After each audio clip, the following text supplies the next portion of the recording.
আচ্ছা, একজন প্রশ্ন করেছেন যে স্যার আপনি সেলফ স্টাডির কথা বলছেন, কিন্তু একটা ছেলে যেই অ্যাডভান্সের জন্য বসতে চায়, আইআইটিতে পেতে চায়, তাকে তো অনেক কমপ্লেক্স প্রবলেম সলভ করতে হবে। কঠিন প্রবলেম সলভ করতে হবে। সে কী করে সেলফ স্টাডি করবে? কঠিন প্রবলেমে আটকে গেলে কার কাছে যাবে? আপনি কেন বলছেন না যে সে কঠিন প্রবলেমে আটকালে কেন?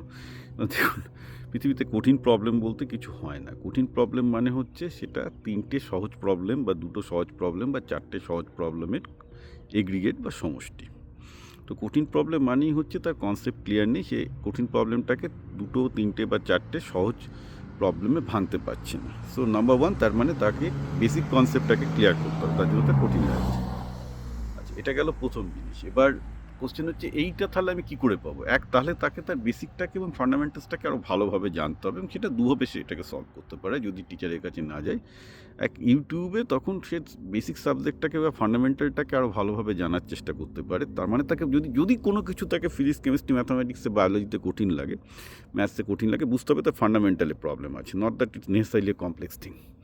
ফান্ডামেন্টাল আরও ভালো করতে হবে, তার মানে ইটস এ সাইন, এটা তো ভালো জিনিস সেক্ষেত্রে।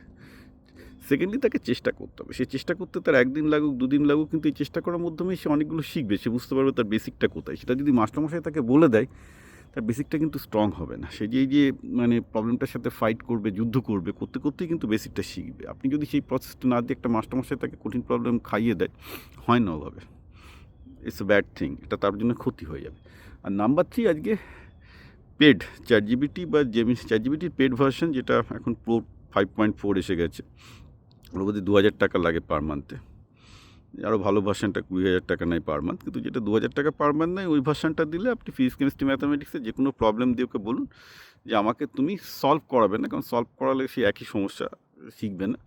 বলবেন যে এটাকে তুমি এমনভাবে সহজ প্রবলেমে ভেঙে দাও যাতে আমি প্রবলেমটা সলভ করতে পারি, আমাকে হিন্টস দাও। দেখবেন খুব সুন্দরভাবে হিন্টস দেবে। আজকের দিনে চ্যাটজিপিটি যদি আপনার ২,০০০ টাকার ওই সাবস্ক্রিপশনটা থাকে, প্রো সাবস্ক্রিপশন থাকে 5.4, সুন্দরভাবে বুঝিয়ে দেবে প্রবলেমটা, যে এই কঠিন প্রবলেমটা এই ৩ টে সহজ প্রবলেমে ভাবো।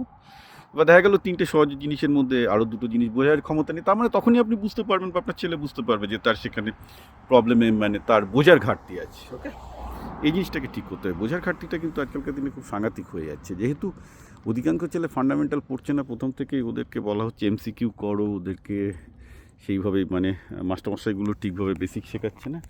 এটা একটা বিরাট বড় সমস্যার দিকে যাচ্ছে আর কি, যে তাদের সমস্ত কিছু প্রবলেম কঠিন লাগছে। কারণ আমি তো জানি অধিকাংশ ছেলেমেয়ের এই যে যারা ফিজিতে পড়ছে বা ফিজিক্স চলাতে গিয়ে প্রবলেম সলভ করার চেষ্টা করছে, বেসিকই ক্লিয়ার নাই গিয়ে কঠিন প্রবলেম করা সলভ করছে। কারণ মাস্টারমশাইগুলো জানে যে এটা যদি করে তাহলে সে কী হবে, আমার ওপর ডিপেন্ডেন্ট হয়ে যাবে। মাস্টারমশাই যদি বেসিক শিখিয়ে দেয় ভালো করে, তাহলে ছেলেটা তো নিজের প্রবলেম সলভ করতে পারবে, তখন আর মাস্টারমশাইয়ের কাছে আসবে না। ফলে মাস্টারমশাইগুলো তো ঠিকঠাক শেখায় না, যার জন্য অধিকাংশ ছাত্র আইটি যেই এগুলোতে দাঁড়ায়। বাবা মাও এই সমস্যাগুলো বোঝে না, তো কী করা যাবে? অধিকাংশ ক্ষেত্রে যেটা হয়েছে সেটা হচ্ছে যে বাবা মার মূর্খামো, ছেলেমেয়েদের মূর্খামো সুযোগ নিয়ে এইসব কোচিং সেন্টার চলছে।